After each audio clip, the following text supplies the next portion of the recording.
Det er sen aften. Kent er på patrulje i Aalborg Centrum, da han får øje på en bil, han gerne vil se nærmere på.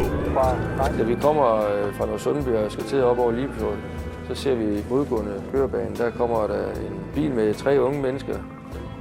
Og på det tidspunkt, den 18, og med 3 unge mennesker i, så kunne det godt være en risiko for, at føreren har drukket alkohol.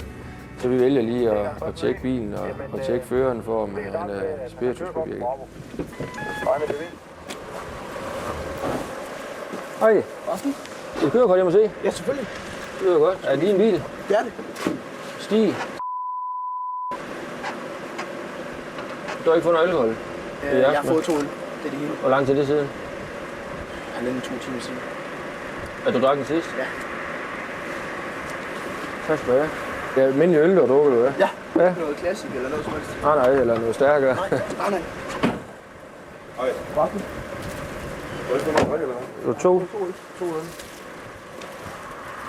Du vil prøve at blæse den her først. Det har jeg ikke. Det er bare med at blæse til. Ja. Den skal have det sidste luft, der er inde i dine lunger. Ja. Du tror ikke at blæse alt luft nu. Bare. Fint, så du simpelthen. Dyb ind og konstant blæs. Du er ved at puste. Pust. Fint. 0,17. Ja, det er 0,5, der er grænsen, du ved. Jamen er det 0,1? Ja, det er den nu. Din den er 0,17. Man kan se, at du har fået noget drikke, ikke? Ja. Men det har ikke fået for meget. Nej. Tak. Det er selvfølgelig. 2 øl mere, så har du fået for meget. Ja. Men der skulle ikke være Kan noget du problem. se? Nej. Super.